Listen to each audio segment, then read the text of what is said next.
That's all I'm asking. Y'all take the pictures, see how you lacing it up. Them go crazy. Shout out to Burp Caterer who gave us that fire-ass Asian barbecue chicken. We appreciate you. Leave the last 2 wings as instructed. I'm not gonna get cussed out because of y'all, so make sure y'all put them aside. Shout out to everybody involved as well. Y'all getting good pictures of the shoes? We doing good? Yeah, them cute.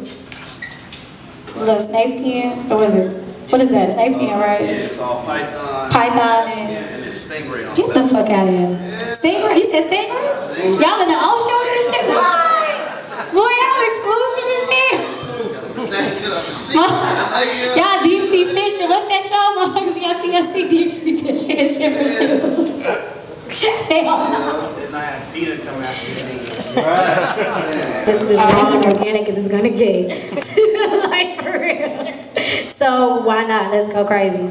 So first and foremost, how many of you guys been following Zoe Dollars since the start of his career? He's been doing his thing, right? Everybody make some noise, let's give it up. Thank you for coming out. We appreciate you for blessing us with the knowledge that you've been dropped real quick. Obviously, we know that you are here for the Nobody Safe tour. Also to follow up with the mixtape as well, which you did a series of freestyles just to kind of hold us over for a bigger project. There we go, I did my research. You feel me? So I would love for you to kind of talk about the process of doing the Nobody Safe mixtape, and then from there talk about how it's going to lead up to even bigger moves that you will be dropping, including a single with a very, very big R&B artist when you get the time. The mixtape, I really had like a whole bunch of songs already laid down because that's all I do. I record a lot. Okay. So my DJ was like, you know, I'm not signed and you sign. When you sign, you can't release music like that. You have to wait for the label and stuff. He was like, let's just release it as my mixtape, so it won't be no problem, no clearance, and anything like that. Okay. And then we put it together and titled it after the tour and put it out. That's dope. So on the mixtape, I know everyone's been listening to it. What would you say is your favorite song right now? Not the one that cracked, just one that you like, I just genuinely fuck with this. This is just the one that stands out to me. Stupid AP featuring Future. Wow. I think the vibe we had when we was recording it, we like locked down the whole studio. For real? He took room A, I took room B. Okay. And then I went to his studio to lay down a verse for him, and he came to mine to lay down a verse for me. So I didn't get to hear when he was laying it down. Okay. Yeah. That's what's up. So that's definitely different. I know a lot of artists vibe within themselves. When we are in the studio, we like to, you know, sit with each other, vibe off each other. So the fact that you guys was able to do your own thing separate, that's what's up. So let's jump into this Black Elvis, if you don't mind. Because I'm super thirsty, low key. I've been reading up to see who you got on the project, and I see that the inspiration is obviously based off of you. Yeah. So I would love for you to kind of go into that. First of all, my government name is Elvis. That's the whole thing behind the title of the tape. Like Future was like, nah, I don't want you to put that as a title. It's gonna look like you jocking Ray Shrimber and the Black Beatles. I'm like, bruh, do you not know that's my name? He was like, oh, for real, that's your name? I'm like, yeah. He was like, well, even though we battling right now to still have a name change, so whichever one comes out, it's still gonna be the same project, just with a different title. But Black Elvis, I really wanted to be though. I like that. Yeah, me too. I like that. Y'all rock with Black Elvis? Yeah. Y'all rock with the name? Yeah. Yeah, I definitely think that. Definitely. So we know you're from Miami, we know you're Haitian, right? I mean, obviously. But I wanted to dive into something that really made you stand out to me as an artist. So I see that you have a foundation that you're looking to help people find housing or build housing. And I kind of want you to go into depth because I think a lot of times we get caught into the music, but we really don't go into the true artist itself and why you do what you do. I started this foundation called Dollars for Kids, but it's not just for housing and stuff. It's for school as well. We're gonna build schools in Haiti. We're gonna start in Haiti, and hopefully we can make it big enough to go everywhere else. It's just something that's naturally with me. I like giving to people that don't have, of course, even the people that have sometimes, but you gotta do it with control. Yeah, of course. So I titled it Dollars for Kids. It's me and a few friends of mine that's not here and stuff. They don't like being on the scene. They just like being behind the scene and do what they need to do. So you basically going to be the face of that and just kind of spread the word and let everybody know that at the end of the day, it's all about coming together. Definitely. Which is a bigger message. Y'all get into, y'all post that, y'all reshare that, because that's important as hell. So let's talk about 2015, you had a single that went absolutely insane. To the fact that P. Diddy and French Montana said, bring that ass here. Let's fuck it up real quick. So let's talk about the journey, because, I mean, the way you took off, it was lit. And it's not the normal path for every artist. So let's talk about you beforehand and then you after. I had a song named Blow a Check. Of course, a lot of people think it's titled Run Through the Money Run, but it's really Blow a Check. It's just a song. I didn't know what it was gonna do. I recorded it as every other song and put it out, and it just went crazy. And in the midst of it going crazy, you go to the club in Miami, you're gonna hear that song like 30 times. So Diddy was in the club. I think it was Revolt Music Weekend, and he just kept hearing it. And me and French got a relationship. We cool. So he was like, "Yo, this the kid I was telling you about with the song." So we went to his house, and he was like, "Yo, I want to get on this song, and I want to put it on my album." He was like, "You know, people gonna say I'm just trying to steal your wave and stuff, but I'm really trying to help you." But me knowing that I'm from Miami, I'm not even a new artist. Nobody don't know me. I just got a song. And did he want to get on it? Of course. I'm like, let's make it happen. And we flew to New York. We did it, and the song just, some people now catching up to the song. Like some people like, yo, this new. I'm like, nah, this like 2 years old. You bugging. But yeah, that's about it. So from you working with P. Diddy and French Montana, it led to you getting signed with Freeband. So let's talk about, first off, I would love to know why you decided to go with Future and Freeband Gang. Because what people don't realize as artists, we pick who we want to be with. Well, I'm saying we. But I'm saying like you kind of figure out and weigh the options on which direction you want to go because they have to mirror you. Right. So let's talk about that experience and getting signed and why you, what vision that you saw doing that. Me and Future got a lot of mutual friends. And we got a lot of mutual friends. And with me having the biggest song in Florida at the time, everywhere that he was, I was there too, because the same promoters was booking us, and we was at the same venues or the same parties. He'll see me around a lot, so he paid attention. So one time, I think I performed in Magic City, and I was coming outside, and I overheard him ask one of my homeboys, "Yo, what's up? Where's Zoe at?" And mind you, we didn't even know each other. He was like, "Yo, where's Zoe at?" And I'm like, "Oh shit, Future asked me, that's lit." So I'm like, "Yo, I'm right here." He was like, "Yo, we gotta get up and stuff, we gotta talk." But then like months and months we didn't get a chance to talk. Like we would perform, but by the time I'm getting off stage, he's getting in the venue. By the time he performed, I'm leaving. So we really got together Super Bowl weekend in the Bay Area. And then a friend of mine, that's like a real good friend of mine that's really a good friend of his, put us together. We sat down and he was like, "Yo, I want you to be part of this family and stuff, only if you want to be part of it." I'm like, "Yeah, of course." Anybody that knows me, I'm a huge Future fan. And then I seen like his work ethic, I'm like, yeah, I'd rather be there than anywhere else. And then the people from my city that was big enough to do that, they didn't reach out. So I was like, you know what? It always gonna take an out of towner to put light on you, because the people from your city not gonna do it, might as well just, I went with him and then we made it happen. And then probably like a few months later, Epic Records reached out and we signed with them. What? Yeah. So how was it, or what are the differences between becoming staying an independent artist and becoming a signed artist? Like what are the changes that you had to go through, and what are some things that you had to learn, like, oh shit, you know, I gotta kind of sit down and get everything together? Being independent is a great thing, because when you record your music, you can release them whenever you want to. That's the only gift and the curse about having a deal. When you sign, you can't just put out music like that, especially if the label's taking care of your studio budget and such. So you can't really put out your music, but when you're independent, you could record today and put it out tomorrow. But it's not the business. Once you sign, it becomes a business. It's not for the love of it or the fun of it anymore. Y'all hear that? You making money, so you gotta know your business. But every artist's dream is to work hard enough to get a deal. So at the end of the day, when you get it, you just gotta make the best of it, and you gotta know how to move. Because once you sign, you can't be making the moves that you was making when you wasn't independent. And that's as far as like being safe and moving and treating yourself like a star and being exclusive. So would you say is something that, because I'm assuming you started off just because you had a passion for music. So now that all the fame hit and, you know, everything that came with it, do you enjoy the transition? Sometimes do you wish like, oh, I wish I could still be kind of low key, or are you just kind of embracing it as it comes along?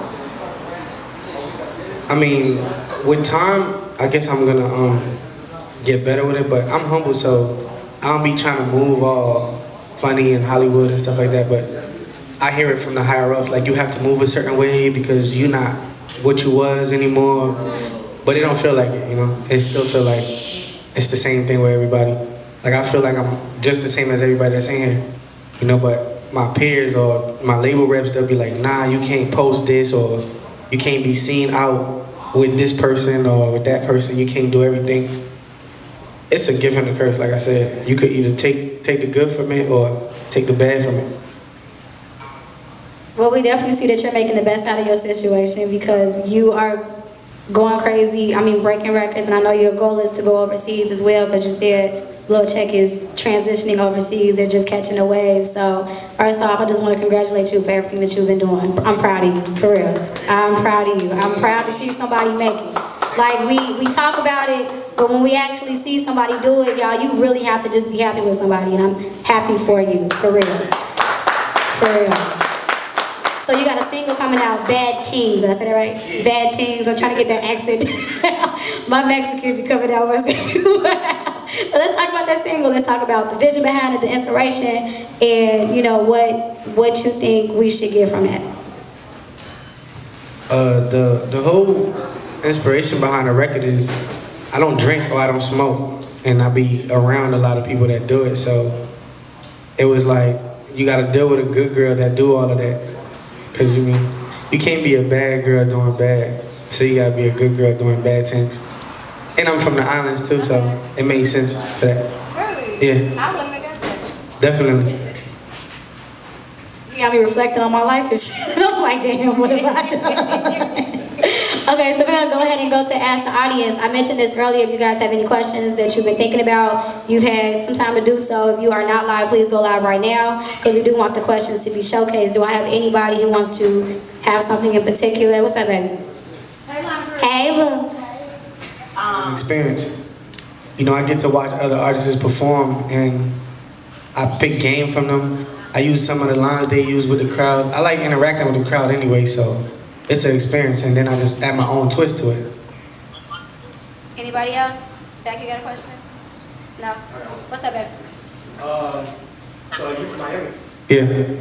So I mean, like, this when you kind of like traveling and, you know, performing in different places, like, how do people like react different to like, you know, like hip hop music and like, you know what I'm saying? Like, what's some of the experiences you've been in? I mean, coming from performing in my own city for like 10 people that's looking at you like a zombie, to watching people go crazy, girls down there crying, and your real fans are like shaking, they nervous, it's a good feeling. You know, and seeing them recite your words, repeat them like word by word, it's like the greatest feeling ever. I mean, I'm pretty sure that's what every artist wants. You know, to go to another city and notice that, like even now on this tour, I'm going to certain cities I didn't think I had no fans, and I'm watching them. They know the words to everything, you know? Because with social media, what happens is your song will be bigger than you, most times. You know, like Lil Check is bigger than I am. Like more people know the song than they know my face, so when I perform it, I think like that's my second or third song. When it comes on, I'll see some people like, oh shit, that's him. I'm like, yeah, that's me, this kid. What's up, babe? You know, besides the music, you understand that you do have an obligation and a responsibility having a platform to make the community better? Oh yeah, definitely. I'm a huge advocate of that. Yeah. You know, as artists, and with the help of social media, we are bigger than anything. We damn near bigger than the president. You're bigger than parents. You know, so whatever we tell these kids to do is what they're gonna do, because they want to be. That's why you gotta be a cool ass artist, because you want people to want to be like you. You want to like inspire people. So therefore, I definitely use my platform for a lot of things. Like as far as like when some of my homies got people that die back home, I use my Instagram to get them money. Right. You know, like I bring people together to go feed the homeless and stuff like that. That's what's up. I do a lot of good things with my platform. I try. We're gonna take 2 more. Let's go. This might be a little personal, but Let's go. I'm nosy. What was the first thing you bought when you got signed? I mean, if you want, since it's personal, when I got signed with my street money, I bought my mama a house, and then I bought myself the car that I always wanted. That's what's up. That's the first 2 things I got. M6. Yes. She got on the persevere. Being an entrepreneur, we all have our days. So, Yeah. what keeps you inspired the days that you aren't inspired? It's a few things that inspire me. Taking care of my son, taking care of my mom. When one of my homies called me, they're like, yo, man, my rent is low, I need you to help me. And just, I scrolled down on my Instagram when I was getting 117 likes. Those kind of things definitely inspire me. Yeah, no doubt. I got one real quick. Yeah. Being that you're a part of the new wave in Miami, yourself, Denzel Curry, Kodak Black, and coming from all the other planets, how does that feel to be on that stage with those guys? It definitely feels good to see that Florida is getting the credit that they deserve. You know, it's a lot of dope artists right now. Even the ones that y'all don't know about. You got, it's this kid down there named Bruno Mali. He's on fire. You got Busy Crook. You got Kiddo Marv. You got Young Simi. It's a lot more that's coming, and people they're gonna be where I'm at right now, or even bigger. So it feels good. Do you want to eventually take the artists from your hometown and start really pushing them as well? I mean, I already do that now with the small platform I have. But as far as like the business side of it, I don't want to sign nobody knowing that I'm not gonna take responsibility to get behind them 100%, because I have to get myself on.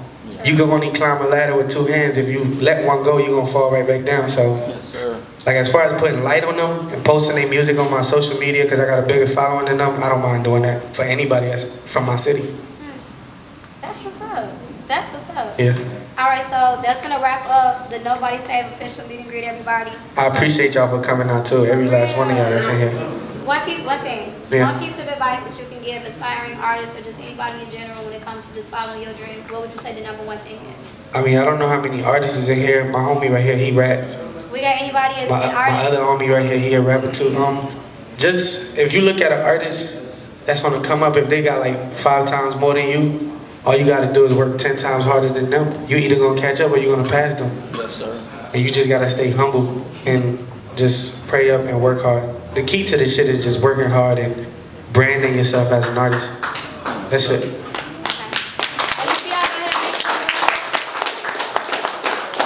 How you doing? Oh, and if you're not following me on Instagram, please do go follow me. I'm gonna follow back. Yeah. So, I follow back for sure. you're supposed to be that main on the big. We on the pick on video. Oh, we doing the video. Oh man, you already know, man. We live right now. My bad. You wanna come get it? Oh, you Sorry. no problem. You already know, man. We live right now. $30 meet and greet, man. Miami, the Chirac, man. OTF gang shit, man. Forever legend. Shout out my boy Zach TV. You know how we rock every time we rock. That's my brother for life, man. Gang. My nigga, that's what's up. That's what's up, man. Okay, bet. What's your name? Oh, I'm sorry. My bad, bro. Yeah, man, we rolling. What's up? Man, big shouts to my nigga Zach TV, man. My name is DJ Frankie French, man. 2 guys right here to the left of me. Y'all already know. Take over, man. The Zoes, how deep is the Zoes, man? Fuck, man. All the way back to Asia, Miami, New York. Anywhere. That's what's up, big Zoes, dog. man. There's so many Zoes in Chicago, man. Y'all sweet. That's what's up, man. Representation culture, man. Trying to get this shit bigger than what it is. People know more about history, what we trying to start, what we trying to do. You already know $30 there. We here. Turn up, Zach TV. That's what's up, big dog. Yeah, man, Zach TV, the only thing popping. We ain't fucking with you, we ain't fucking with nobody, dude. That's what's up, my boy. That way, nigga. Yeah, the Haitians in here, man. Little Haiti.